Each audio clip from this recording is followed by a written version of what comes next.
కేసీఆర్ గారి నాయకత్వం వహించిన ఖైరతాబాద్ 7 అసెంబ్లీలు అయి 7 మందిని ఎమ్మెల్యేలు చేసింది. ఈరోజు మా మిత్రుడు అరికపూడి గాంధీ నాయకత్వం వహించే షేర్లింగంపల్లి కనీసం 4 అసెంబ్లీలు అవుతుంది 29ల. నియోజకవర్గాల పునర్విభజన జరగబోతుంది. నియోజకవర్గాల పునర్విభజన 2029లో జరగబోతుంది. 2009లో ఏ విధంగా అయితే 6-7 మంది కొత్త ఎమ్మెల్యేలను అందించడానికి ఖైరతాబాద్ ఉపయోగపడ్డదో రేపు ఈ షేర్లింగంపల్లి నియోజకవర్గం కూడా ఈరోజు మిత్రుడు అరికపూడి గాంధీ చేస్తున్న అభివృద్ధి మళ్ళా 4-5 ఎమ్మెల్యేలను కొత్తోళ్ళను తయారు చేయడానికి ఉపయోగపడుతుంది. తప్పకుండా ఈ ప్రాంతాన్ని అభివృద్ధి చేస్తాం.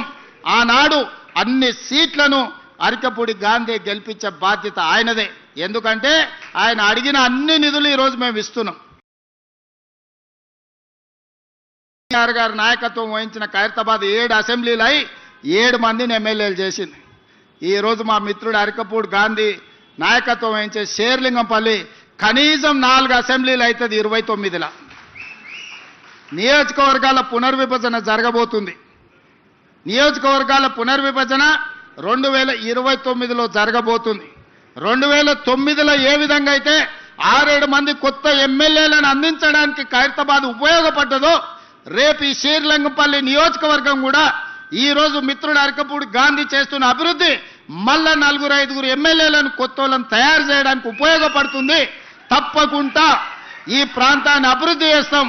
ఆనాడు అన్ని సీట్లను అరికపూడి గాంధీ గెలిపించే బాధ్యత ఆయనదే. ఎందుకంటే ఆయన అడిగిన అన్ని నిధులు ఈరోజు మేము ఇస్తున్నాం.